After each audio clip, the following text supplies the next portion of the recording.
All right. Aunty fan of कर दे। Fan of. Okay. अस्सलाम वालेकुम रहमतुल्लाहि व बरकातुहू। कुछ आपको रिवाइज करने का मौका मिला कल की क्लास का? लिमिटिंग फैक्टर्स किया था, वेरी गुड। अब आइए, अब हम कंटिन्यू करेंगे अपनी आज की क्लास में, जहां पे ऑप्टिमल सॉल्यूशन हम देख रहे थे और उसके हमने स्टेप्स देखे थे, कंट्रीब्यूशन पर लिमिटिंग फैक्टर निकाला था। और तीसरे टॉपिक पे हम आके रुक गए थे कि तीसरा टॉपिक है make or buy in problems. यानी कि दो ऑप्शंस हैं इदारे के पास, या तो अपने इदारे में इन हाउस प्रोडक्ट मैन्युफैक्चर करें या फिर बाहर से आउटसोर्स करें। पढ़िएगा जरा। इन in made by in made by and problems with no limiting factor, the relative cost for the decision are the differential costs between the two options. क्या बात समझ आ रही है? और बाय में कोई लिमिटिंग फैक्टर नहीं होता। ओके। और रिलेटिव कॉस्ट जो डिसीजन की होती है उसमें डिफरेंशियल कॉस्ट, डिफरेंशियल कॉस्ट देखते हैं हम, यानी मेक करना बाय करना। एग्जैक्टली, हमें एक बात यहाँ पे क्लैरिफाई की जा रही है कि जब भी हम मेक और बाय के दरमियान चूज करेंगे तो वहां पे डिसीजन मेकिंग के लिए हमें लिमिटिंग फैक्टर का कोई सामना नहीं करना पड़ेगा। अब ये क्या रियल लाइफ में ऐसा है? नहीं, ये रियल लाइफ में ऐसा नहीं है। ये सिर्फ आपके एग्जामिनेशन पॉइंट ऑफ व्यू के लिए आपको कहा जा रहा है कि इस प्रॉब्लम में नो लिमिटिंग फैक्टर्स हैं, ताकि प्रॉब्लम को सिंप्लीफाई किया जा सके। अभी सिर्फ आपको ये डिसीजन लेना है कि सब कुछ है आपके पास, लेकिन क्या हम इन हाउस बनाए या हम आउटसोर्स करें। इन हाउस और आउटसोर्स करने के लिए जो डिसीजन का बेस बन रहा है वो क्या होगा? डिफरेंशियल कॉस्ट, कि किसको बनाने में ज्यादा खर्चा लग रहा है और किसको नहीं। ऑप्शन जिसको हम नहीं चूज करेंगे तो उसमें हमारा कम कॉस्ट और आ रही है या बच रही है कॉस्ट। क्लियर? अब आइए next. A make by problem involves a decision by an organization about whether it should make a product carry out an activity with its own internal resources or whether it should pay another organization to make the product और carry out the activity। वही बात है, repeat हो रही है। ठीक है, हम इसकी एक्सप्लेनेशन समझ चुके हैं। अब आइए जरा प्रैक्टिकली एग्जाम्पल के थ्रू उसको देखते हैं। क्या हुआ, माहम ने नहीं आना है? Okay, let's see. रिक्वायरमेंट क्या कह रही है? Decide whether Buster company should make or buy in the component. Requirement क्या कह रही है अभी? हाँ, decide whether Buster company should make or buy in the components. हमारे पास एग्जांपल सामने क्या है? Buster company makes four components W X Y Z, for which cost in the forthcoming year are expected to be as follows। W X Y Z की production units given है, marginal cost given है। Marginal cost का क्या मतलब है नबीर? Exactly, variable cost में direct material, direct labour, variable production overheads given है। उसके बाद directly attributable fixed cost per annum. Annum का क्या मतलब है? साल। And committed fixed cost are as follows. Committed fixed cost का क्या मतलब है? जहन लगाओ, कॉमन सेंस लगाओ, बताओ कमिटेड नाम का क्या मतलब है? कमिटेड जो हो चुकी है, कमिटमेंट हो गई है। भाई हर वर्ड के अंदर ही ना उसका मीनिंग छुपा हुआ है, इधर उधर देखने की जरूरत नहीं, उसके वर्ड में देखो। वर्ड में झांकड़ी मारो और उसको कनेक्शन उसका बनाओ। Committed, commitment. कमिटमेंट हुई भी है पहले से, किसी से बैंक लोन लिया हुआ है, कमिटमेंट हुई भी है इंटरेस्ट देंगे। कहीं पे शेयर्स इन्वेस्ट हैं तो कमिटमेंट हुई हुई है कि डिविडेंड्स मिलेंगे। ठीक है, कमिटमेंट हुई हुई है पहले से। तो किसी से बात हुई भी है, आपको हायर करेंगे एज अ टीचर, सैलरी अब देनी पड़ेगी फ्यूचर में, क्योंकि कमिटमेंट हुई भी है। लिहाजा committed fixed cost are as follows. incurred as a direct consequence of making W। W जो प्रोडक्ट है उसको बनाने के नतीजे में डायरेक्टली जो एक रिजल्ट आ रहा है वो खर्चा क्या आ रहा है? फिक्स्ड कॉस्ट का 1000। ये किसकी वजह से आ रहा है? W बनाने की वजह से आ रहा है। अगर हम आज W छोड़ दें या उसको ना बनाएं तो ये कॉस्ट भी हमें बेयर नहीं करनी पड़ेगी। Next, incurred as a direct consequence of making X। X बनाने के नतीजे में जो डायरेक्ट कॉस्ट हमारी इनकर हो रही है वो क्या है? 5000। अब यहाँ पे जब डायरेक्ट डायरेक्ट का वर्ड आ रहा है ना, तो समझ जाओ कि अगर हम आज के आज ये डिसाइड करें कि एक्स नहीं बनाएंगे तो ये कॉस्ट हमें इनकर नहीं करनी पड़ेगी। Next Nabiha, incurred as a direct consequence of making Y कितने हैं $6,000, incurred as a direct consequence of making Z $8,000, other fixed cost committed 30,000। यानी ये सब वो कॉस्ट है जो आज के आज आप डिसीजन लो कि नहीं बनाऊंगा तो आपको ये इनकर नहीं करनी पड़ेगी, और अगर आप डिसीजन लेते हो कि हाँ मैं इसको बनाऊंगा तो ये कॉस्ट भी बेयर करनी पड़ेगी। अब आइए सब कॉन्ट्रैक्टर पढ़िए। A subcontractor has offered to supply units of W, X, Y, and Z for $12, $21, $10 and $14। क्या बात हो रही है? सब कॉन्ट्रैक्टर ने ऑफर किया है कि भैया तुम मेरे को ठेका दे दो, मैं तुमको W, X, Y, Z चारों प्रोडक्ट्स दूंगा 12, 21, 10 और $14 में। तो अब हमारे पास दो ऑप्शंस क्या राइज हुए, बनाओ प्रोडक्ट को, ये खर्चा उठाओ, या फिर सप्लायर कॉन्ट्रैक्टर से आउटसोर्स करो और ये चारों प्रोडक्ट्स वहां से ले मंगवा लो। तो अब आपका कंपैरिजन करने का क्या पैमाना होगा?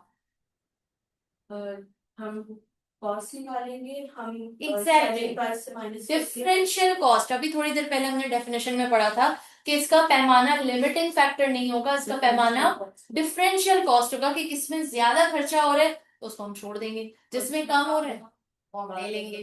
ठीक है, अब खर्चा आया कि यहाँ इन हाउस बनाने में कम आ रहा है या आउटसोर्स करने में कम आ रहा है, तो हमें एक एक प्रोडक्ट का सेपरेटली निकालना पड़ेगा और देखना पड़ेगा कंपैरिजन करके कि आया डब्ल्यू को इन हाउस बनाए या आउटसोर्स कर लें, एक्स को इन हाउस बनाए आउटसोर्स कर लें, वाई को इन हाउस बनाए आउटसोर्स कर लें, जेड को इन हाउस बनाए या आउटसोर्स कर लें। तो हम चारों अपने प्रोडक्ट्स को यहाँ पर W, X, Y, Z को यहाँ पार्क कर देते हैं, और पार्क करने के लिए सबसे पहले make in cost, make in cost W की कितनी आ रही है, हमें पता चला 1,000 हमें देना ही होगा हर हाल में। ठीक है, ये फिक्स्ड वाली नेचर है। उसके बाद X बनाने के लिए 5,000 देना ही होगा हर हाल में, 6,000 देना ही होगा हर हाल में, और यहाँ पे 8,000 देना ही होगा हर हाल में। ये वो कॉस्ट है जो फिक्स्ड नेचर की है। ठीक है, फिक्स्ड नेचर की है, यहाँ पे लिखा है। अब आइए वेरिएबल जरा डालते हैं, वेरिएबल कॉस्ट कौन सी नेचर की है। अगर आप W को बनाओगे तो डायरेक्ट मटेरियल में $4, डायरेक्ट लेबर में $8 और वेरिएबल प्रोडक्शन ओवरहेड्स में $2, टोटल कितने $14। तो 14 मल्टीप्लाई बाय 1000 कर लें, क्योंकि हमें अब टोटल टोटल फाइंड आउट करना है ना। 14 मल्टीप्लाई बाय 1000 यूनिट्स कर लें, ये वेरिएबल है ना, फिक्स कॉस्ट तो हमने रिकॉर्ड कर ली। वेरिएबल में हम 14 मल्टीप्लाई बाय 100 करेंगे 14,000। यहाँ बताइए एक्स में 17 multiply by 2000 34,000, 4,000 multiply by 7 28,000, 12 multiply by 3,000 36,000। Variable cost निकल के आ गई, और कोई कॉस्ट तो नहीं है, हिडन कॉस्ट नहीं। कैलकुलेट कर लीजिए टोटल, टोटल कॉस्ट कितनी है बनाने में, 15,000, 39,000, 39,000, 34,000, 34,000, 44,000। ठीक है, ये टोटल कॉस्ट निकल रहा है। This is for making, manufacturing the product.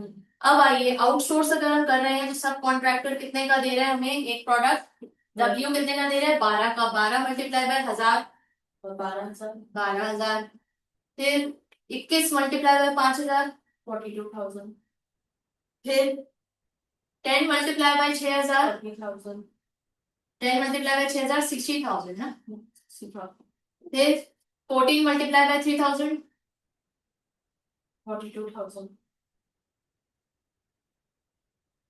एक मिनट, सब कॉन्ट्रैक्टर $12 मल्टीप्लाई बाय 1000 12,000। ठीक है, 21 $21 मल्टीप्लाई बाय 2,000 कितना है 42,000। फिर $10 मल्टीप्लाई बाय 4,000 40,000। ठीक है, सॉरी ये मेरी मिस्टेक, 40,000। उसके बाद फिर 14 मल्टीप्लाई बाय 3,000 कितना हुआ 42,000। अब हम कंपेयर कर सकते हैं। Now we will compare the making in cost and the outsourcing cost. तो जरा कंपेयर करें, W में सस्ता क्या है, आउटसोर्स करना, तो हमें यहाँ पे W के लिए आउटसोर्स कर लेना चाहिए। सर्कल कर दिया। एक्स के लिए क्या सस्ता है? मेक। मेक। वाई के लिए क्या सस्ता है? मेक। मेक। जेड के लिए क्या सस्ता है? Make, sorry, outsource. Why are you late? Okay, तो ये 12 के आउटसोर्स, 42 के आउटसोर्स, यानी W और Z को मैं आउटसोर्स करूंगा और X और Y को मैं मेक करूंगा। Getting the point? यहां तक कहानी क्लियर है? Decide whether Buster company should make or buy in the component. So W और Z हम W और Z हम आउटसोर्स करेंगे और X और Y मेक करेंगे। अब नबीहा जरा जल्दी से ब्रीफली माहम को एक्सप्लेन करें हमने अभी तक क्या किया, जो पढ़े, जो समझे। ओके, मेक और बाय में लिमिटिंग फैक्टर हम ये देखते हैं, डिफरेंशियल कॉस्ट को देखते हैं। ये मेक करने में ज्यादा कॉस्ट आ रही है, बाय करने में ज्यादा आ रही है। जिसमें जो कम आती है हम वो प्रोड्यूस करते हैं। अगर मेक करने में कम आ रही है तो हम मेक करेंगे, अगर बाय करने में कम आ रही है तो हम बाय करेंगे। अब हमने क्वेश्चन सॉल्व किया था यहाँ पे WX YZ का। हमने इसमें सबसे पहले इनकी मेकिंग की कॉस्ट देखी। ऊपर 1000 यूनिट्स दिए हुए W के, हमने 1000 यूनिट्स रखे, फिर हमने वेरिएबल कॉस्ट रखी। जो वेरिएबल कॉस्ट इस तरह निकली है कि जो 1000 यूनिट्स है हमने मल्टीप्लाई बाय 14 किया, 14,000 आ गई टोटल कॉस्ट मेकिंग में। फिर इस तरह हमने एक्स में किया है कि हमने एक्स में 5000 यूनिट्स को हमने मल्टीप्लाई किया है 17 से, तो हमारी 34,000 आ गई वेरिएबल, टोटल कॉस्ट आ गई 39,000। उसी तरह हमने वाई में किया है कि हमने 6000 यूनिट्स को मल्टीप्लाई किया, इसकी वेरिएबल कॉस्ट 7 से, फिर 28,000 आ गए, फिर दोनों को प्लस किया 34,000 आ गए। ठीक है, और इसी तरह हमने जेड में भी किया है। ये मेकिंग यूनिट्स ये वेरिएबल कॉस्ट और टोटल कॉस्ट है, और फिक्स कॉस्ट भी है। ये आपका फिक्स्ड कॉस्ट है, ये सारा का सारा फिक्स्ड कॉस्ट है, ये सारा का सारा वेरिएबल कॉस्ट है। इन दोनों को ऐड अप किए हमारे पास टोटल कॉस्ट आ गई है। This is for making. उसके बाद आउटसोर्स करने के लिए यहाँ पे क्वेश्चन में डेटा गिवन था कि सब कॉन्ट्रैक्टर WXYZ 12, 21, 10 और 14 ऑफर कर रहे हैं। अगर मुझसे खरीदोगे तो मैं W तुमको $12 का दूंगा, और X तुमको 21 का दूंगा, और Y तुमको 10 का दूंगा, और Z तुमको 14 का दूंगा। तो वही WXYZ को इन हाउस बनाने के लिए फिक्स कॉस्ट और वेरिएबल कॉस्ट क्वेश्चन में डेटा मौजूद था, हमने सिर्फ वहां लगा के टोटल कॉस्ट निकाली है। और फिर जो सब कॉन्ट्रैक्टर हमें जिस प्राइस पे दे रहा था उसको हमने नंबर ऑफ यूनिट्स यानी कि 1000, 2000, 4000 और 3000 से मल्टीप्लाई करके आउटसोर्स की कॉस्ट निकाली है। तो पता ये चला, दोनों का कंपैरिजन किया तो पता चला W को आउटसोर्स करना ज्यादा सस्ता है, X को इन हाउस बनाना ज्यादा सस्ता है, Y को इन हाउस बनाना चीप है, Z को आउटसोर्स करना चीप है। तो हम W और Z को आउटसोर्स करेंगे और Y और X को इन हाउस बनाएंगे।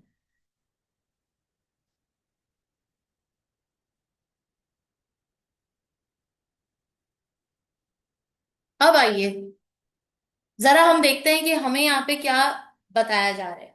ये तो हो गया जो हमने स्ट्रेट फॉरवर्ड, एक जो लेमैन भी सोचेगा कि हाँ ऐसे ही होगा। अब आइए यहाँ पे हमें per unit wise differential cost निकालना सिखाया जा रहा है। हमने जो यहाँ पे निकाला है वो कॉस्ट निकाली है, टोटल कॉस्ट निकाली है, और टोटल आउटसोर्स में जो है। ये सीधा सीधी मोटा मोटा हिसाब है। अब इसको करने का एक और तरीका है जो कि यूनिट वाइज है, जो कि हम यूनिट वाइज डिफरेंशियल कॉस्ट निकालेंगे। Exactly unit wise differential cost कैसे निकालेंगे? Unit variable cost of making 14, और सब कॉन्ट्रैक्टर कितने का दे रहा था? 12। लेकिन इसमें हमने वेरिएबल फिक्स्ड फैक्टर मिसिंग है, इसमें अभी फिक्स्ड फैक्टर नहीं है, मिसिंग है वेरिएबल फैक्टर को ही हमने माइनस किया, तो हमारे पास डिफरेंशियल एक अमाउंट आ रही है जिसका है लेस -2। बाय करने में हमें चीप पड़ रहा है, ठीक है, बनाना हमें महंगा पड़ रहा है। फिर इसी तरह यहाँ पे 4, 3 और 2 ये डिफरेंस निकल आया, लेकिन ये सिर्फ किसमें निकला है? वेरिएबल कॉस्ट में निकला है। अब आइए एनुअल रिक्वायरमेंट्स 1000, फिर इन्होंने extra variable cost of buying, extra variable cost of buying यानी अगर आप बाय करोगे तो आपकी एक्स्ट्रा कॉस्ट क्या बचेगी, क्या लगेगी? यहाँ पे 2000 बच रही। अगर हम बाय की तरफ जाते हैं तो यहाँ पे हमारे ये दो डॉलर बच रहे हैं, बनाने में जाएंगे तो $2 एक्स्ट्रा लगेंगे ना।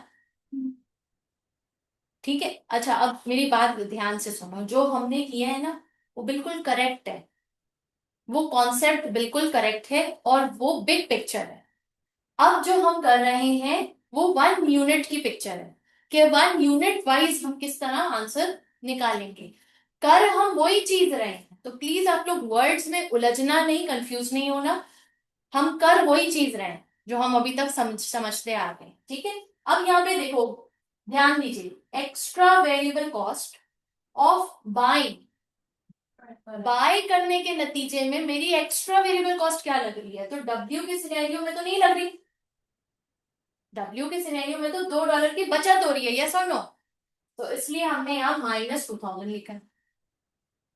फिर उसके बाद x, extra variable cost of buying x, extra variable cost हमें पे करनी पड़ रही है, यस, कितनी, 4, तो 4 मल्टीप्लाई बाय 2000, 4 था 8000। Getting the point. अब extra variable cost of buying Y, Y को बाय करने के लिए जो एक्स्ट्रा कॉस्ट लग रही है वो कितनी लग रही है, $3। 3 मल्टीप्लाई बाय 4 कितना आ रहा है, 12000। अब आइए extra variable cost of buying Z, कितनी एक्स्ट्रा कॉस्ट जा रही है, 6000। एक्स्ट्रा कॉस्ट टू जा रही है, 2 मल्टीप्लाई बाय 3, 6000। अब इन्होंने यहाँ पे फिक्स कॉस्ट के एलिमेंट को शामिल किया है, fix cost saved by buying. कर हम वो ही रहे हैं, सिर्फ पर्सपेक्टिव चेंज कर रहे हैं कि अगर हम बाय की तरफ जाते हैं तो इन हाउस बनाने में फिक्स कॉस्ट लगेगी नहीं लगेगी, वो बच रही है। तो वो क्या बच रही है, fix cost saved by buying. 1000 जो डब्ल्यू में लगने थे वो बाइंग के नतीजे में नहीं लगेंगे। फिक्स कॉस्ट जो हमारे एक्स बनाने में लगने थे 5000, वो बाइंग के नतीजे में नहीं लगेंगे। फिक्स कॉस्ट जो 6000 वाई बनाने के नतीजे में लगनी थी वो अब बाय बनाने में बचेंगे। Fix cost save by buy. फिर इसी तरह 8000 जो लगने थे वो हमारे अब बच जाएंगे बाइंग के नतीजे में। Getting the point. अब आइए extra total cost of buying, ये सब चीजें लिखकर हमने फाइंड आउट क्या करना है, extra total cost of buying, कि बाइंग के नतीजे में हमारी एक्स्ट्रा कॉस्ट क्या लग रही है। तो पता चला यहाँ -3000, यानी यहाँ तो 3000 बचेंगे अगर हम बाय करेंगे। यहाँ पे 3000 पैसे दे एक्स्ट्रा देने पड़ेंगे, यहाँ पे 6000 लगेंगे और यहाँ 2000 बचेंगे। तो आप बताओ इस इन फिगर्स से आपको क्या लग रहा है, हमें कौन सा बाय करना चाहिए और कौन सा इन हाउस बनाना चाहिए। डब्ल्यू और जेड बाय करना चाहिए। वेरी गुड, सेम आंसर जो वहां से निकाला वो यहाँ पे सेम आंसर, सिर्फ पर्सपेक्टिव चेंज। वहां हमने big picture, birds eye view, यहाँ पे हमने 1 यूनिट से शुरू किया, पहले वेरिएबल का डिफरेंस निकाला, फिर एनुअल पे गए, फिर उसमें एक अलग अंदाज से कि extra variable cost of buying, fixed cost saved by buying, extra total cost of buying. और हमें पता चला यहाँ पे हमारी बचत हो रही है, यहाँ हमें ज्यादा पैसे पे करने पड़ेंगे, लिहाजा एक्स और वाई को इन हाउस बनाया जाए और डब्ल्यू और जेड को आउटसोर्स कर लिया जाए। Getting the point. अब आप बोलोगे मैम जब ऐसे ही पढ़ाना था तो वो क्यों पढ़ाया। बेटा वो इसलिए पढ़ाया क्योंकि नंबर 1 वो आसान है, नंबर 2 उससे कॉन्सेप्ट क्लियर हो रहा है आपका, नंबर 3 आसान चीज करके आप जरा मुश्किल चीज जल्दी समझ सकते हो, and number 4 which is very important कि एग्जाम में एमसीक्यूज में हो सकता है ये पूरी प्रेजेंटेशन आए, पूरा टेबल आए और यहाँ पे कुछ फिगर्स मिसिंग हो और आपको बोला जाए कि फिल द टेक्स्ट बॉक्स। तो जब आपको मेन कॉन्सेप्ट क्लियर होगा और फिर इसके मतलब भी समझ आएंगे तो आप लोग फिर टेक्स्ट बॉक्सेस बआसानी फिल कर सको। ठीक, यहां तक कोई सवाल है, ये सारा कॉन्सेप्ट क्लियर हुआ। अब मैं चाहूंगी कि आप लोग प्लीज इसको भी रिकॉर्ड करें नोटबुक में और ये इसको भी रिकॉर्ड करें नोटबुक में, ताकि आपको ये ज़हननशीं हो, फिर हम आगे बढ़ेंगे।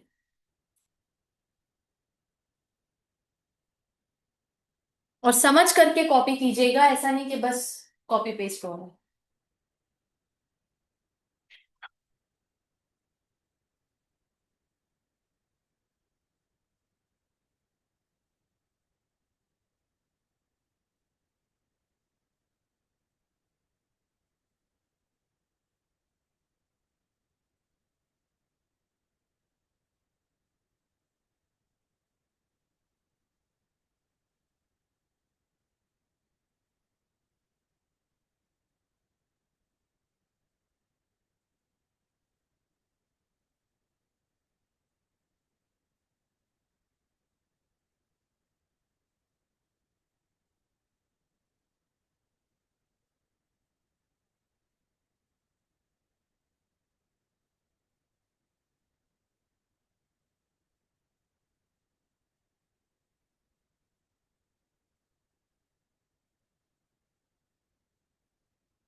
कौन से क्लास की टाइम को पूछी थी?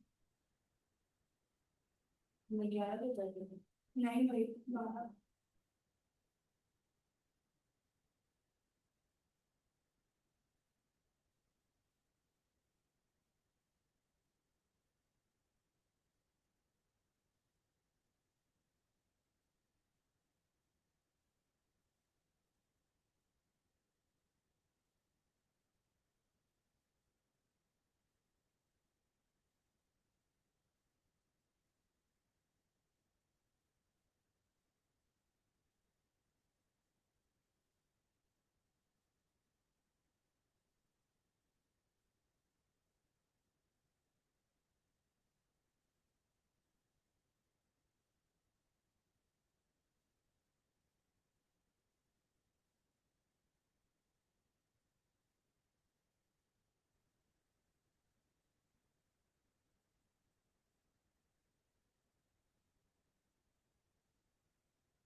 बस यहाँ तक यही करना है, ठीक है, वो करके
इसके टॉपिक तक तो नोटिफिकेशन पर देनी सी टॉपिक कैसे भी इसके अलावा समझ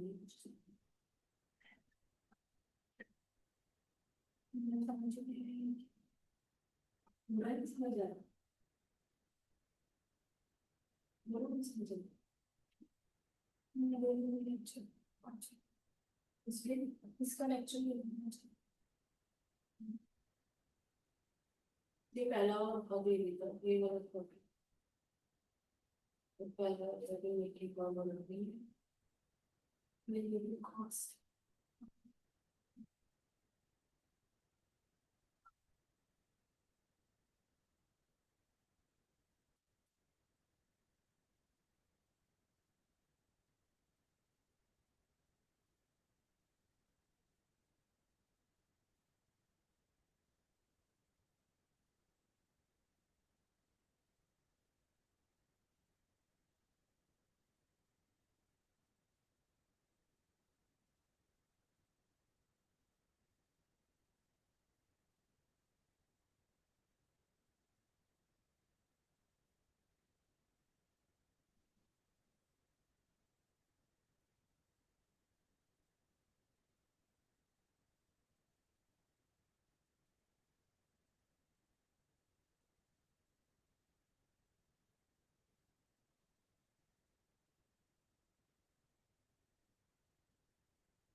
इसमें पहले तो हम ये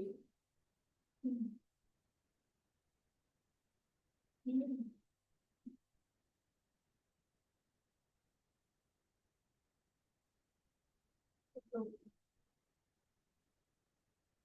फिर हम ये अच्छा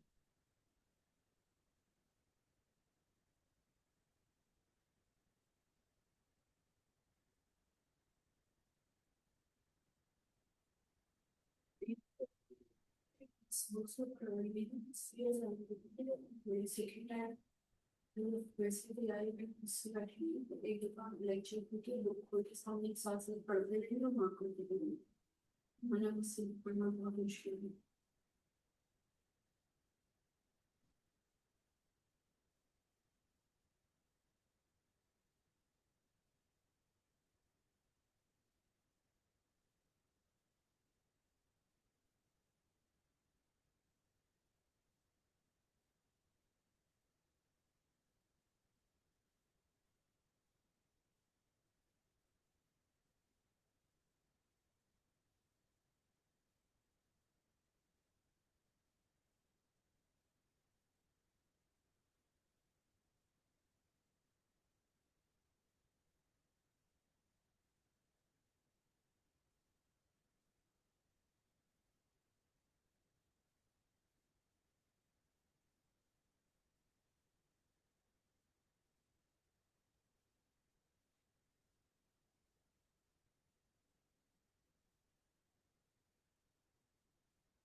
जी डन है।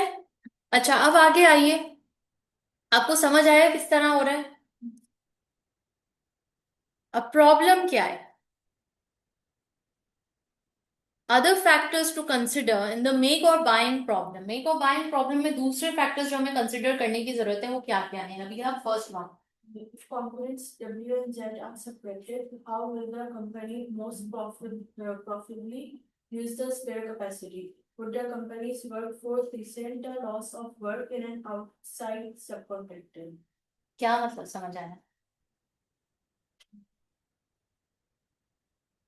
जब दो कंपोनेंट्स कंपनी में नहीं बनेंगे, इससे कंपनी को किस तरह, मतलब इसकी जगह जो चाहिए, हम्म।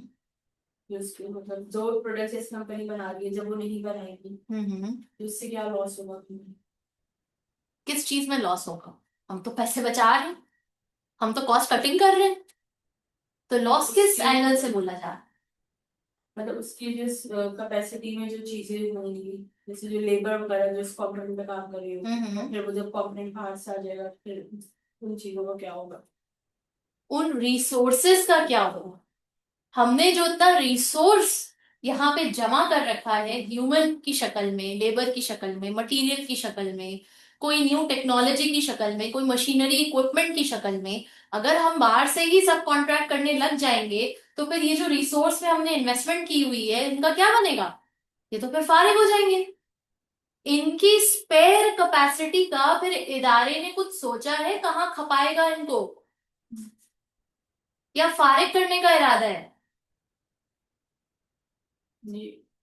ठीक। अब आइए next, what the sub contractor. Would this contractor be reliable with delivery times and would resupply components of the same quality as those manufactured internally? समझाइए। ये जो सब कॉन्ट्रैक्टर है वो पहली चीज के डिलीवरी टाइम पर करेगा या नहीं, सेकेंडली वो वही क्वालिटी देगा जो हम खुद मैन्युफैक्चर कर रहे थे। तो यहाँ पे अब दो और कंसर्न्स कि हाँ ठीक है मैंने ठेका तो दे दिया है, हाँ ठीक है मेरी कॉस्ट तो मिनिमम हो गई है, लेकिन मुझे खदशा है कि कस्टमर ने बोला था एक हफ्ते में मिल जाना चाहिए, क्या वो सप्लायर मुझे उससे पहले पहले ला के दे देगा सामान? क्या WXYZ की जो डिमांड आ रही है, क्या उस डिमांड को हम मीट कर पाएंगे? क्या वो सब कॉन्ट्रैक्टर उतनी ही क्विकली अपने वादे का पक्का होगा कि जिस टाइम पे उसने बोला है मिल जाएगा आपको ऑर्डर, उस टाइम पे वो मिल जाएगा या नहीं? क्योंकि अगर नहीं मिलेगा तो खर्चा क्या है? डर किस बात का है इदारे को? नहीं मिला टाइम पे, नहीं मिला कोई बात नहीं, बोल देना कस्टमर को, क्या जा रहा है? क्या खर्चा है? जो लॉस होगा फिर वो कहीं और कॉन्ट्रैक्ट दे देंगे, किसी और कंपनी को दे देंगे। ऐसे थोड़ी होता है। अगर ऐसे वक्त पर अगर कोई चीज नहीं मिली। फॉर एग्जाम्पल नबीहा और अमाम आप दोनों आए, आपने कहा कि हमें जो है ना गाड़ी चाहिए, और आपने डाउन पेमेंट दे दी, एडवांस पेमेंट दे दी, सब कुछ हो गया, गाड़ी के डॉक्यूमेंट्स बन गए, सब कुछ हो गया, सिर्फ अब आपको गाड़ी डिलीवर होनी बाकी है। मैंने आपसे ये वादा किया, मैं एज अ इस कार का शोरूम का ओनर, मैंने आपसे वादा किया कि आप लोग को 6 महीने बाद गाड़ी मिल जाएगी। अब बैक एंड पे जो गाड़ी आपको चाहिए डब्ल्यू वाली, वो तो मैं मैन्युफैक्चर कर ही नहीं रही, वो तो मैं सब कॉन्ट्रैक्टर से मंगवा रही हूँ। अब मैंने आपका जो ऑर्डर है वो फॉरवर्ड कर दिया सब कॉन्ट्रैक्टर को कि भिजवाओ भिजवाओ भिजवाओ, पैसे आ गए।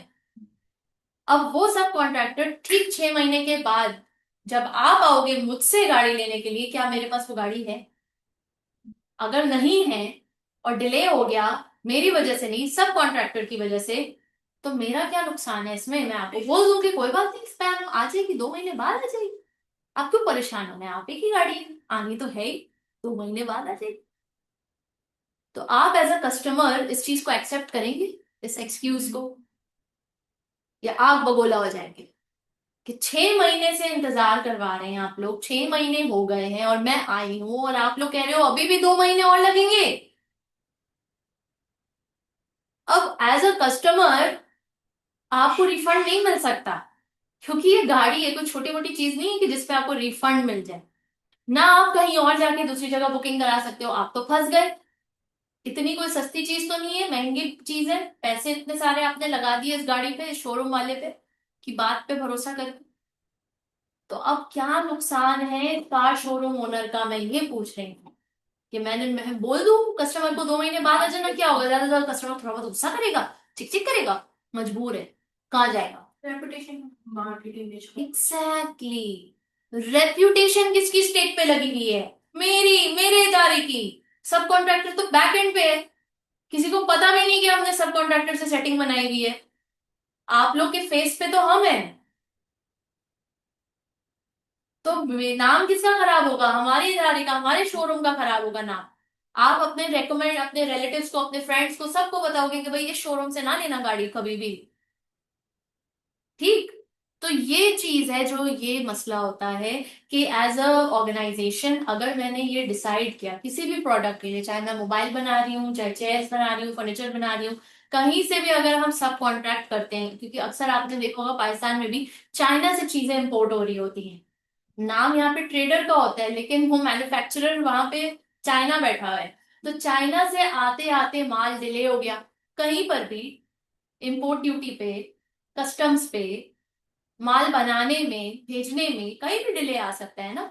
कोई वॉर छिड़ गई, नहीं आ सका माल, तो डिले हो गया, तो फिर जिम्मेदार कौन होगा, नुकसान किसका ज्यादा होगा, मेरा, company. Number one. Number two, quality. आपको नहीं पता सब कॉन्ट्रैक्टर किस क्वालिटी का बना करके देगा, हालांकि उसने जो सैंपल दिखाया है वो सैंपल के बेस पे आपने अप्रूव तो कर दिए, लेकिन जब तक उसके साथ एक दफा कारोबार हो ना जाए आपके दिल में खदशा रहेगा कि पता नहीं, सैंपल तो उसने अच्छा दिखाया है मगर जब माल आएगा 30 यूनिट्स का जो कि मुझे कस्टमर को डिलीवर करना है, वो पता नहीं कैसा होगा। अब इसमें भी खर्चा क्या है कि क्वालिटी खराब होगी तो बदनाम कौन होगा, ओनर, ऑर्गेनाइजेशन, सब कॉन्ट्रैक्टर नहीं। सब कॉन्ट्रैक्टर का कुछ भी स्टेक पे नहीं है, उसको सिर्फ पैसे चाहिए, वो माल दे देगा, दैट्स इट। उसका नाम स्टिक पे नहीं है, लेकिन मेरा नाम स्टिक पे है। नाम कमाने में 100 साल लग जाते हैं, गंवाने में एक लम्हा भी नहीं लगता, याद रखिएगा। Credibility is the factor which ACCA also emphasizes and gives value। Credibility का मतलब पता है आपको, जिसको हम सब कहते हैं अपनी जबान में इज्जत। इज्जत कमाने में 100 साल लग जाते हैं, और इज्जत क्या होती है, आपकी कैरेक्टर से बनती है कि हाँ अगर नबिया ने कहा है तो सच ही बोल रही। नबिया ने आज तक कभी गलत बयानी नहीं की, नबिया जो है अपनी कमिटमेंट्स फुलफिल करती हैं। ये क्या है, आपके कैरेक्टर और आपके एक्शंस के बेस पे आपकी इमेज बन रही है मेरे जहन में या किसी भी XYZ के शख्स के जहन में, तो वो फिर आपको उस नजर से ही देख रहा है कि हाँ नबिया ये बहुत अच्छी बच्ची है, बहुत अच्छी बात है, बहुत अच्छी काम करने वाली बंदी है, प्रोफेशनल है, इसके साथ काम करेंगे लास्ट में। लेकिन कोई एक लम्हा, कोई एक गलती आपकी उस 100 साल की कमाई हुई क्रेडिबिलिटी और इज्जत पे सवालिया निशान लगा सकते। अब आप लोग बताओ ना एज अ कस्टमर, कभी कोई कोई वाकया याद करो कि किसी शॉप, किसी रेस्टोरेंट, कोई फूड पांडा, कोई कोई ऐसी चीज जहां से आपने मंगवाई हो और आपने तौबा की हो कि नेक्स्ट टाइम यहां से नहीं मंगवाएंगे क्योंकि आपको बैड सर्विस में। तो वो आपने जो तौबा की है वो क्या एक दफा में की है या 10 दफा ठोकर खा के की है, एक दफा में ही कर ली ना। आप 10 दफा एक रेस्टोरेंट में गए हो, आपको अच्छा खाना मिला है, और 11वीं दफा जब आप अपने मेहमानों को लेके गए हो इतनी बदमजगी हो गई, सर्विस लेट, खाना खराब, लाइट गई चली गई, जनरेटर नहीं है, कि आपका इतना बैड एक्सपीरियंस हुआ, आपने कहा नहीं अब तो यहाँ आना ही नहीं, इतनी बेइज्जती हुई, मेहमान को हम यहाँ पे लेकर आए। हालांकि 10 दफा आप वहां जा चुके हो और आपको अच्छी सर्विस मिली है, मगर वो जो 11वीं दफा आपके साथ मिसहैप हुआ है ना, उसने उस इदारे का नुकसान किया है कि he lost a loyal customer. Getting the point. तो इन फैक्टर्स का भी ख्याल रखना होगा मेक और बाय में, कि आया कि आप कोई सरदर्दी तो नहीं लेने वाले हो बाय का डिसीजन करके, कितना ज्यादा रिस्क है कि आपका नाम खतरे में आ सकता, और क्या आप ये रिस्क फैक्टर बेयर कर सकते हो, आपकी कंपनी बेयर कर सकती है या नहीं, या is it very critical to your business model. Like for example hospital, hospital एक गलती भी जानलेवा हो सकती है, उसका लाइसेंस कैंसिल हो सकता है, हॉस्पिटल सील हो सकता है। Same goes for us as a CB centre, हम examine ACCS approved examination centre है, एक गलती हमारा लाइसेंस कैंसिल हो सकता है, एक गलती। लिटरली बख्शता नहीं है कोई कि नहीं ये लोग तो 2013 से एग्जामिनेशन सेंटर है, कोई बात नहीं, एक गलती अब 2025 में जाके हुई है तो क्या हुआ, not a chance. That's how critical it is. Getting the point? So make in और बाय इन प्रॉब्लम में ये फैक्टर्स को जहन में रखना जरूरी है। उसके बाद नेक्स्ट मैम थर्ड वाला पढ़िए। As a company, we should be flexible and maintain better control over operations by making everything fixed. क्या कह रहे हैं? कंपनी जो है वो खुद से ऑपरेशन इस तरीके के कर सकते हैं, फ्लेक्सिबल या मेंटेन कर सकते हैं। क्या company, does the company wish, क्या उसकी ख्वाहिश है टू बी फ्लेक्सिबल, फ्लेक्सिबल होने की, and maintain better control over operations by making everything itself, सब कुछ खुद बना के, उसके हाथ में है ना सब कुछ। अगर मैं बना रही हूँ ये मार्कर तो मेरे हाथ में है इसका डिजाइन, इसके क्वांटिटी, इसकी लेबर कौन सी हायर करूं, बहुत ज्यादा स्किल्ड या अनस्किल्ड, मशीन इसके लिए कौन सी लेकर आऊं, बहुत हाई फाई या सस्ती लोकल सेकंड हैंड या फर्स्ट हैंड, मेरे ऊपर है ना। बहुत सारी चीजें मेरे हाथ में है, मेरे कंट्रोल में है, मेरी फ्लेक्सिबिलिटी के ऊपर है। तो वो कब कब होगा? जब आप मैन्युफैक्चर करो। तो अगर कंपनी की ये ख्वाहिश है कि नहीं वो खुद बनाना चाहती है, तो फिर उस पर कोई प्रेशर नहीं है कि बाहर से खरीदने में सस्ता पड़ रहा है तो तुम वो ही खरीदो, बाहर से ही खरीदो। नहीं भाई, कंपनी की चॉइस है। आप कारोबार आप शुरू कर रहे हो, आपकी मर्जी है, आपके सर पे कोई गन पॉइंट थोड़ी रख के बोलेगा नहीं नहीं आउटसोर्स करो चीजें।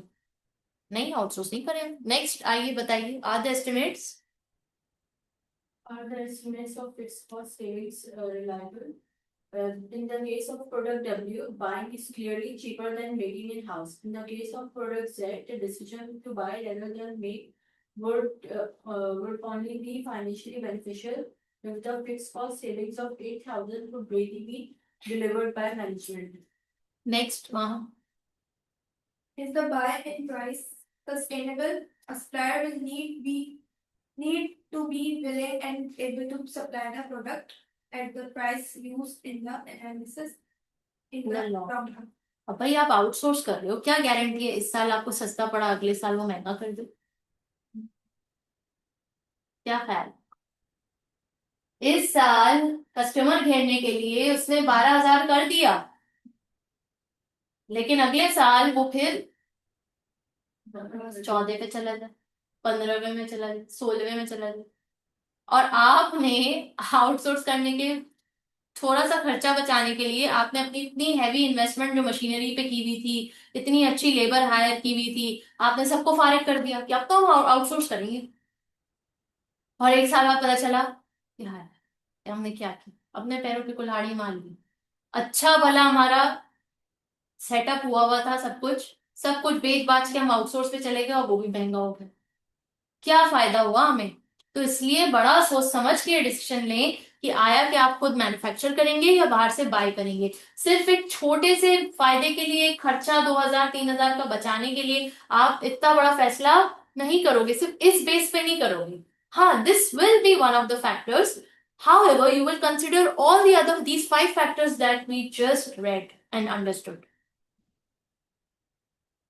Next, मेक और buying problems and limiting factors. अब आइए, अगर लिमिटिंग फैक्टर भी इसमें अब हम शामिल करें तो फिर हम इसमें किस तरह फैसला करेंगे। तो माहम और नबीहा जरा ये क्वेश्चन को पढ़िए खुद से, थोड़ा समझिए जहन में, और मुझे आप लोग बताएं कि इसको हम किस तरह करेंगे solve.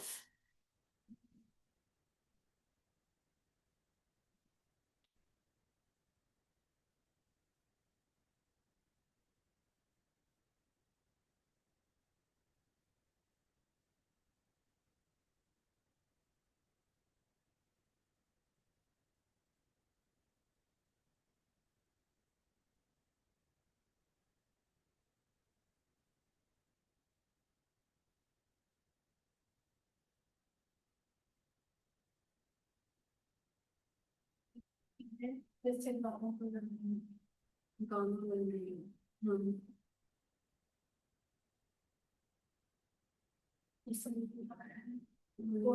$4,000 of machine time is available during the fair. And the sum of returns to the following earning was declining companies. Otherwise, we can wage it for the meetings in solution.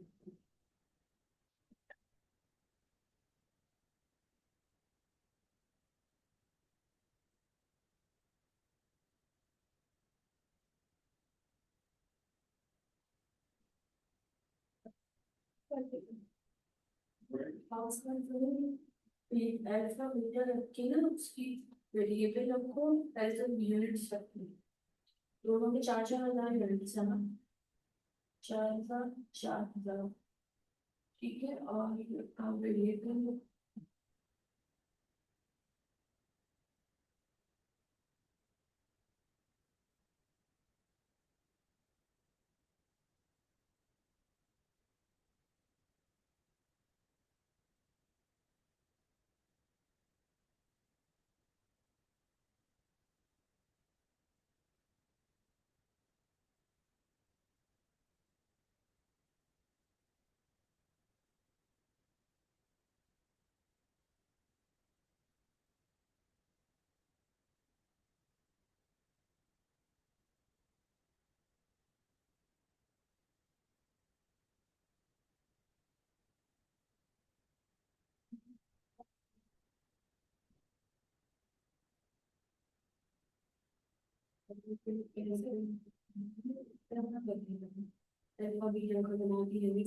machine hours multiply or contracted to the following units value for the subcontinents.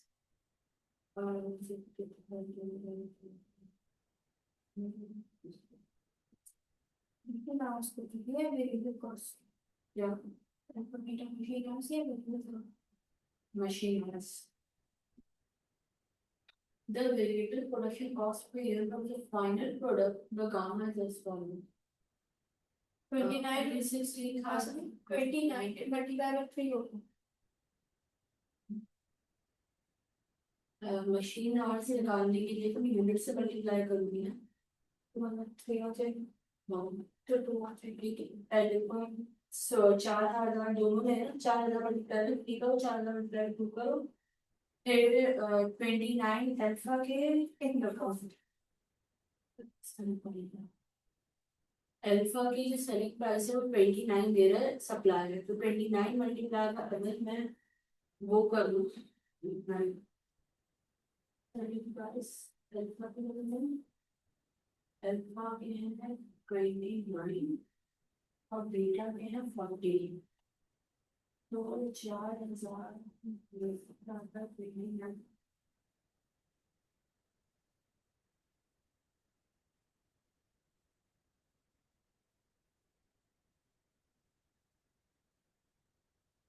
ये per unit दे रहा है ना क्या component हाँ हाँ नहीं मैं पूछ रही थी कि वो वाली 29 पर यूनिट दे रहे ये पूछ रही एकदम सही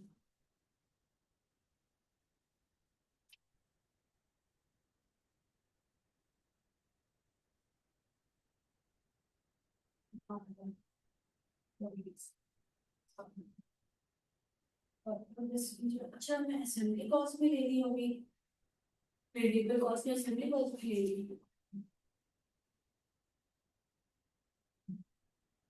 शायद असेंबली कॉस्ट वेरिएबल होती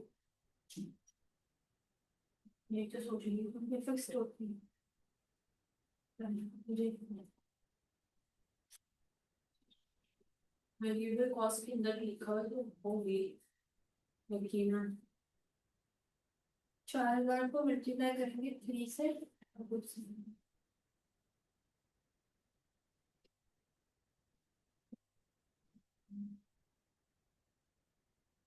जी कुछ फिगर आउट हुआ असेंबली वेरिएबल कॉस्ट में आते हैं क्या असेंबली जो लिखी हुई है तो वेरिएबल कॉस्ट में होगी तब लेंगे हम असेंबली तो डिपार्टमेंट होगा ना इसकी वेरिएबल कॉस्ट नहीं होगी अगर लिखी हुई है तो है फिर असेंबली की वेरिएबल कॉस्ट लिखी हुई है 20 होंगे जब लिखा हुआ है तो देना ही पड़ेगा ना।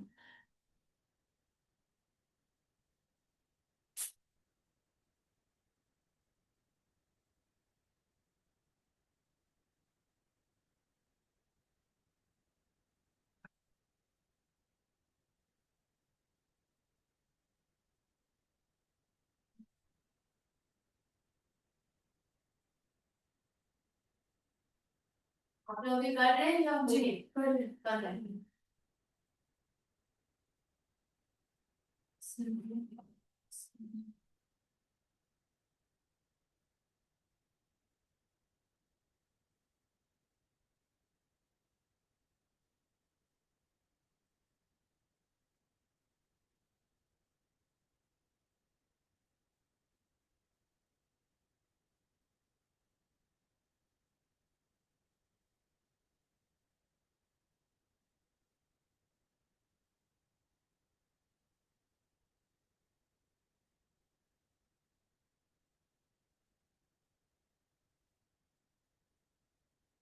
ये 36 है ना?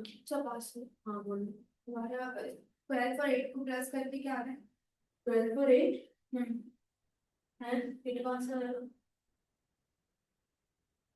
2। एक मिनट, एक मैंने ना ये व्हाट्सएप में क्या सॉल्व कर लेंगे क्योंकि यहाँ पे दिया हुआ 16 आवर्स से क्वेश्चन दिया हुआ है 16,000। हाँ और हमारा कितना आ रहा है 20। हाँ तो 4,000 का कम। हाँ हाँ, हमारा लिमिटिंग फैक्टर पहले हो गया, ठीक है, 4,000। लेकिन इसमें ये है कि अगर हम बाहर से खरीदते हैं तो हमें बीटा ज्यादा महंगा पड़ेगा और अल्फा सस्ता पड़ेगा, ठीक है। अब उसी तरह अगर हम बनाते हैं, देखो मैं बताती हूँ।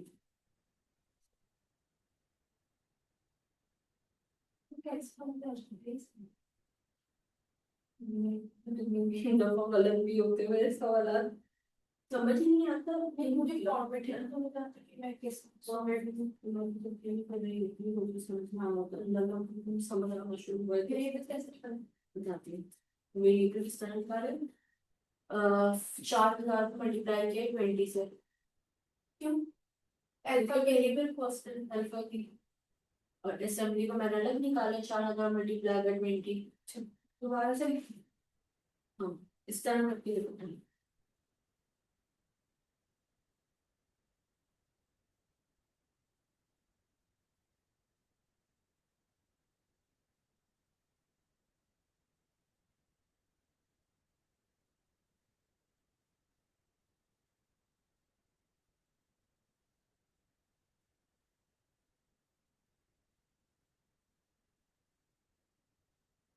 सही हुआ क्या? 20 मल्टीप्लाई बाय 80। दोबारा कर 20 मल्टीप्लाई बाय अल्फा का। हाँ हाँ, 80,000। पहले से सुन, मैंने यूनिट से अच्छे दोनों के 4,000 मशीन आर्ट से एंड सॉल्यूशन देखो। नहीं, मैं देखना चाहिए क्यों, क्योंकि डिस्टेंस रिसर्च पे मैंने जो डाउट होगा रिप्लाई हो जाएगा। तो फिर मैंने अरे सारा यहाँ 12,000 यहाँ रिक्वायरमेंट कुछ काम नहीं सॉल्यूशन बताइए ए बी सी करके और डी करके इतने सारे सॉल्यूशन। बीसीडी कौन सा आ गया?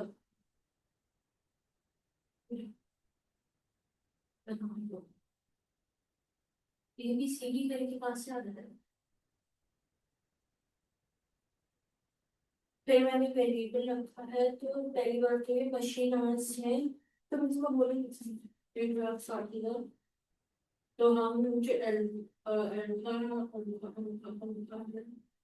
अगर हम उसको उसके पैसों से कंपेयर करें तो हमें बनाना ज्यादा महंगा पड़ रहा है और खरीदना हमें सस्ता पड़ रहा है। बनाने में हमारे 1,60,000 जा रहे हैं, खरीदने में 1,16,000 आ रहा है। कौन सी दो अमाउंट को, ये दोनों को फिर करके देखो।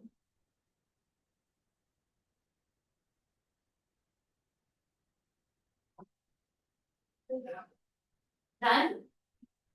क्या आंसर है? नहीं समझा। नहीं समझा। ओके, तरीके से किया है ना? या इट्स अ गुड थिंग कि आप लोगों ने खुद अटेम्प्ट किया है। इससे क्या है, अब इससे आपकी लर्निंग होगी, इससे आपकी समझे नरिशमेंट हो रही है आपके ब्रेन की, ब्रेन सेल्स की, कि खुद से कैसे करना है। इतनी सारी नॉलेज आ गई ना, कहीं से तो सिरा पकड़ें, कहीं से तो स्टार्ट करें। ठीक है, परफेक्शन कोई भी नहीं है, लेकिन स्टार्ट तो किया, हाथ पे हाथ धरे बैठे तो नहीं रहे, ब्लैंक तो नहीं हो गए, right? So this is how you will learn and grow. Right, next. Green Company manufactures two components, the alpha and the beta, using the same machines for each. The budget for the next year calls for the production and assembly of 4,000 of each component. The variable production cost per unit of the final product, the gamma, is as follows. Gamma उनका final product है, और उसमें जो variable cost लग रही है, यानी उसमें alpha भी जा रहा है, beta भी जा रहा है, और दोनों को assembly करके gamma बन रहा है। Variable cost given है, machine hours given है. Only 16,000 hours of machine time will be available. Limiting hour आ गया, limiting factor आ गया. फिर, and a subcontractor has quoted the following unit prices for the supplying components alpha 29, beta 40. Advise Green Company and calculate the total variable cost of the optimum solution. कैसे, कहाँ से पता किया कि सबसे पहले अल्फा और बीटा को सेपरेट किया, ठीक है, अलग अलग। और जो अल्फा के 4,000 यूनिट्स थे उसे मैंने मशीन आवर्स से मल्टीप्लाई किया तो मैं 12,000 है। बीटा के 4,000 को मैंने मशीन आवर्स से मल्टीप्लाई किया 8,000 आ गया, तो टोटल 20,000 है। ठीक है, एक लिमिटिंग फैक्टर हो गया। फिर सेकेंडली मैंने किया कि मैंने 4,000 को मल्टीप्लाई किया है अल्फा की वेरिएबल कॉस्ट से, 20 है तो 80,000 आया। फिर मैंने 4,000 को मल्टीप्लाई किया असेंबली से जो 20 है तो 80,000 आ गया, दोनों 80,000 है। उसी तरह मैंने बीटा में भी एक किया कि मैंने 4,000 यूनिट्स को मल्टीप्लाई किया 36 से जो बीटा की वेरिएबल कॉस्ट है, और फिर मैंने असेंबली के 20,000 से मल्टीप्लाई किया। फिर मैंने वही 4,000 को नीचे सेलिंग प्राइस 29 से अल्फा में मल्टीप्लाई किया, और बीटा में 40 से जो सेलिंग प्राइस दी थी उससे मल्टीप्लाई किया। दोनों में ये हो रहा है कि अल्फा में हम जो मेक करेंगे उसकी कॉस्ट ज्यादा आ रही है और बाइंग कॉस्ट कम आ रही है, और बीटा में हम जो खुद से बना रहे हैं जो हम मतलब जो बाहर से हम खुद से बनाए उसकी कॉस्ट ज्यादा है और बाहर से नहीं उसकी कम है। Good, good try. अब आइए इसको जरा देखते हैं कि कितनी चीजें सही हुई हैं और कहाँ कहाँ हम इसको बेटर कर सकते हैं। सबसे पहले तो आइडेंटिफाई द लिमिटिंग फैक्टर, जो कि मशीन आवर्स मेंशन। अल्फा में 4,000 यूनिट्स हैं तो टोटल मशीन आवर्स रिक्वायर्ड कितने हैं, 12,000। बीटा में 4,000 यूनिट्स हैं तो टोटल मशीन आवर्स रिक्वायर्ड है 8,000। तो टोटल रिक्वायर्ड आवर्स कितने हैं, 20,000। अवेलेबल कितने हैं, 16,000। शॉर्टफॉल कितने की है, 4,000। अब आइए variable cost of making alpha beta, जो आपने की है वो सही है, आपने बिग पिक्चर से की, ठीक है। अब हम यहाँ पे 1 यूनिट के पर्सपेक्टिव से करें, ओके। 1 यूनिट के पर्सपेक्टिव से देखिए, वेरिएबल कॉस्ट ऑफ मेकिंग $20 आ रहा है अल्फा का, बीटा का कितना आ रहा है, $36।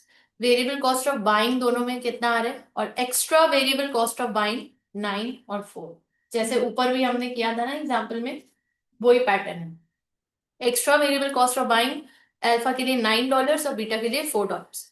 Machine hours saved by buying, buy करने के नतीजे में हम कितने घंटे मशीन के, जो कि लिमिटिंग फैक्टर है, हम सेव कर रहे हैं। तो पता चला 3 घंटे अल्फा के हम सेव करेंगे पर यूनिट, और पर यूनिट बीटा में 2 आवर्स हम सेव करेंगे अगर हम बाइंग की तरफ जाते हैं तो extra variable cost of buying per hour save कितना लग रहा है, 9 divide by 3 $3, 4 divide by 2 $2। Pattern समझ में आया? ये सिंगल यूनिट का पैटर्न फाइंड आउट करने के, और जो आपने किया है वो फुल बिग पिक्चर है, ठीक है। गलत वो भी नहीं है, लेकिन हमें सीखना ये भी है, ठीक है, दोनों आना चाहिए। अब आइए, it is cheaper to buy betas than to buy alphas, यही नतीजा आपने भी निकाला है। It is cheaper to buy beta, beta को खरीदना चीप है और अल्फा को बनाना चीप है। यही रिजल्ट निकले, यहां भी कोई रिजल्ट निकल रहा है, तो रिजल्ट सेम। अब आइए, and so the priority for making the components in house will be in the reverse order to the preference for buying them from a subcontractor.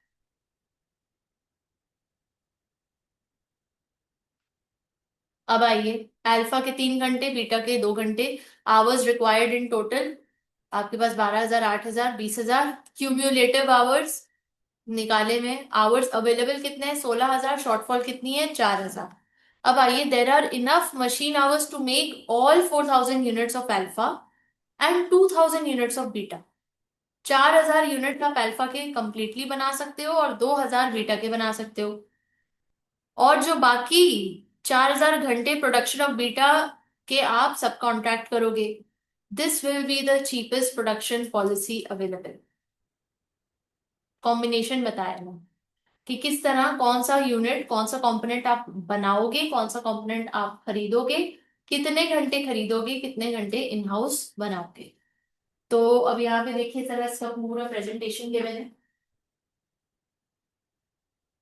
Component make alpha 12,000 machine hours, number of units 4,000, unit variable cost 20, total variable cost 80,000। ये चीज आपने निकाली। फिर उसके बाद beta 4,000, 2,000 units 36, unit variable cost 72,000। Total cost आपकी variable cost कितनी आ रही है? 1,52,000।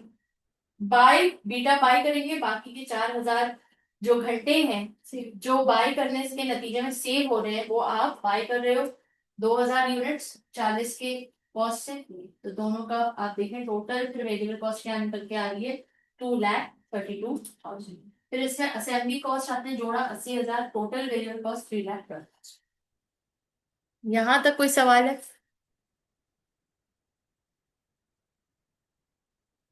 कहानी लेकिन यहाँ खत्म नहीं होती है, अभी आपको लिमिटिंग फैक्टर भी इसमें शामिल करने हैं। तो लिमिटिंग फैक्टर में क्या करने हैं? Identify the limiting factor, calculate differential variable cost of buying in per unit of component, calculate differential variable cost of buying in per unit of limiting factor, rank components and then optimal solution। ये steps है, 5 step approach है for this modified type of question जो अभी अभी हमने किया।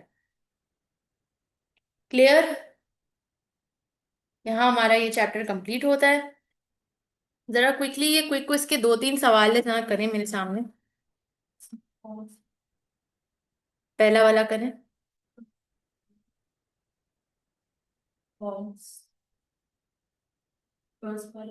ठीक है, नेक्स्ट पे आते हैं। नंबर 4।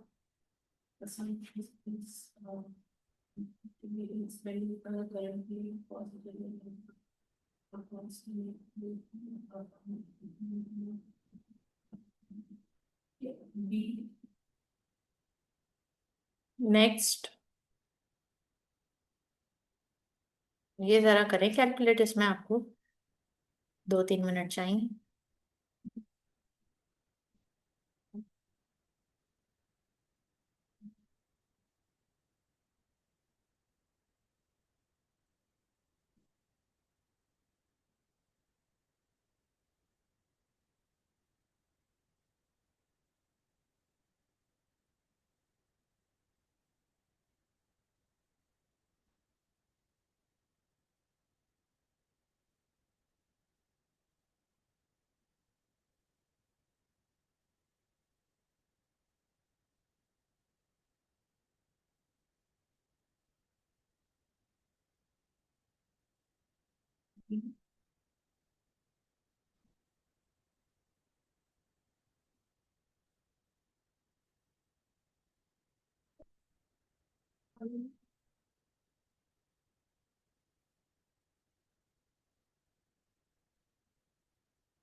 हम कंट्रीब्यूशन पर यूनिट देखेंगे ना,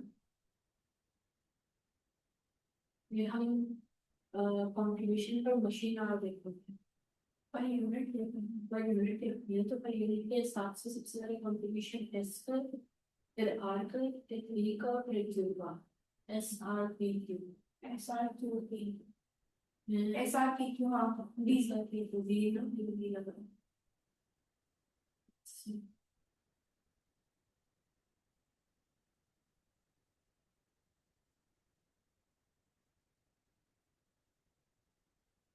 5 का A 5 का A है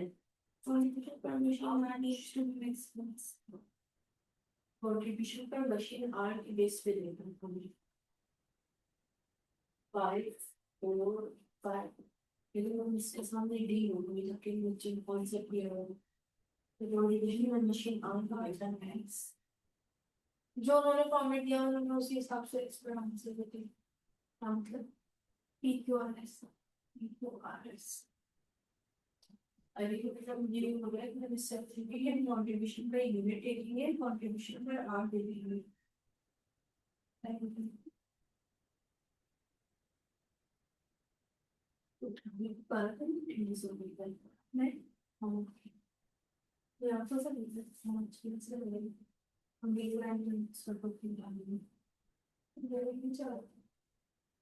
मुझे जब हिंदी ना वो आएगी ना तो मैं और लगे बैठ लूंगी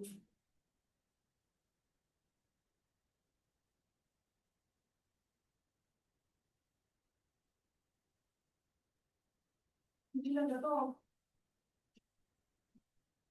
सही से देखने चाहिए ठीक है लोग मुझे देखी तो मैं सो गई जब हम जैसे से ठीक है इसका मैं स्पीड में बात मुझे ना से तो बात हो गया करती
done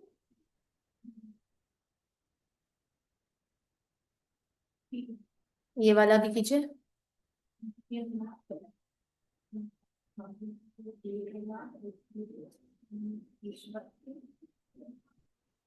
Cost of the housing will be required to complete the development of the world. In deciding whether to continue the new product development, which of the following is correct regarding development cost? A company has incurred development cost 85,000. So 85,000 has incurred पहली हो चुकी है तो सम cost है पास cost incremental cost क्या बताएंगे इसमें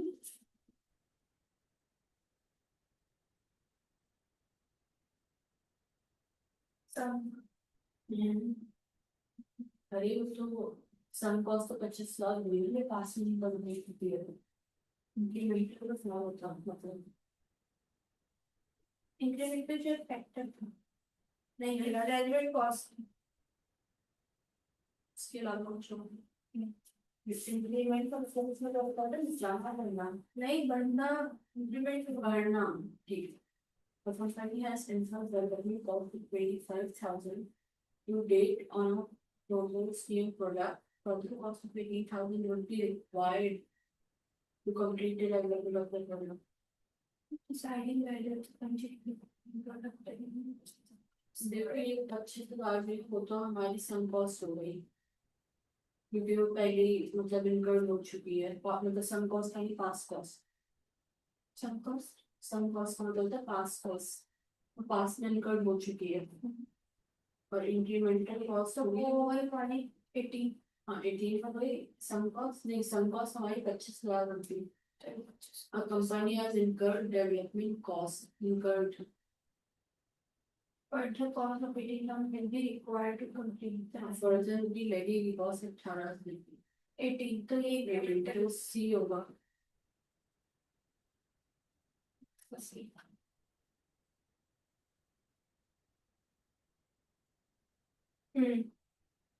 सही है।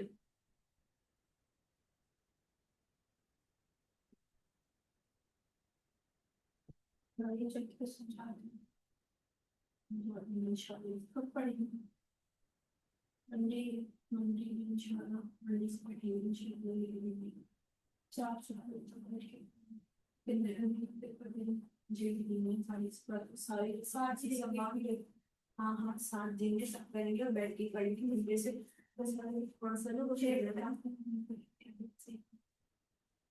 3 डेट्स हैं 4 है 4 हाँ मैं देख ली बता रही थी इंशाल्लाह इस तरह से रहती 29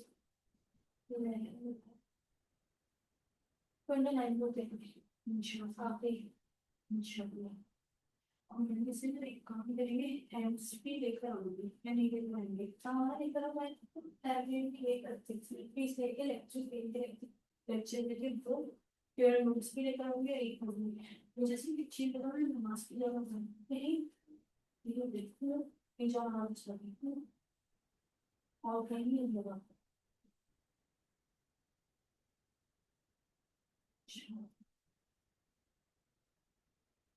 बैठेंगे बस ये चीज है और मुझे बहुत शौक है क्लास में बैठने में लेकिन इसको कोई लगता है कि इंडस्ट्री की कोई कुछ नहीं है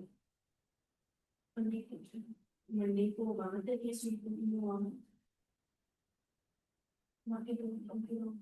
मुझे तो आगे अभी शुरू होना होंगे उसको समझने के लिए बहुत दिमाग चाहिए उसके चाहिए 3 दिन में 3 दिन में ये चाहिए जो नहीं आता तो मुझे अब तो मेरी नोट्स पे जाओ देखो मुझे मुझसे पढ़ लेते लेकिन मैं जस्ट पीछे के रखिए अगर इसमें से कुछ ना मुझे कुछ बता रहे हैं हाँ हाँ हाँ सही है साथ में इसकी सही इसका ये तो नहीं ले इसमें सारे सेट करें लेकिन जो ना समझ वो ले गए पर प्लीज देखो पर कहीं ना कहीं वो मेरी रियलिटी ना समझना तो मेरे पूछ लेना प्लीज मेरी राइटिंग का थोड़ा इशू है मेरी राइटिंग का थोड़ा ना समझना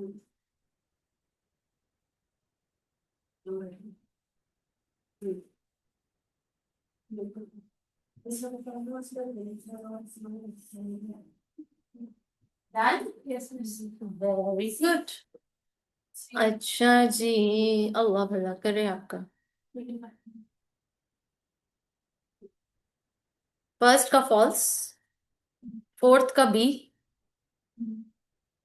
6 का सी है और 5th का ए है। हमने जी किया था Contribution per machine hours need to be maximized. हम कंट्रीब्यूशन पर यूनिट नहीं देखे हमने कंट्रीब्यूशन पर यूनिट की बेसिस पे ठीक किया देखो कंट्रीब्यूशन पर यूनिट तब देखेंगे कि जब लिमिटिंग फैक्टर नहीं है, लेकिन जब लिमिटिंग फैक्टर आ गया तो फिर कंट्रीब्यूशन पर लिमिटिंग फैक्टर होगा। Getting the point? That's why its contribution per machine hour needs to be maximized per limiting factor. Okay, कोई सवाल यहाँ तक? Thank you very much. आज की क्लास यहीं तक। अब हमारा जो एक लास्ट इंपॉर्टेंट रह गया है वो क्या है? Investment appraisal. इन्वेस्टमेंट अप्रेजल हमारे पास काफी लंबा चैप्टर है, इसमें भी 2 क्लासेस हमें चाहिए, पर मेरी कोशिश होगी कि हम एक क्लास में कंप्लीट करें। एक लंबी क्लास लेंगे 2.5 घंटे की, और हम इसको आहिस्ता आहिस्ता करके कंप्लीट कर लेंगे। ठीक है, हो जाएगा, टेंशन नहीं, इंशाल्लाह। ठीक है।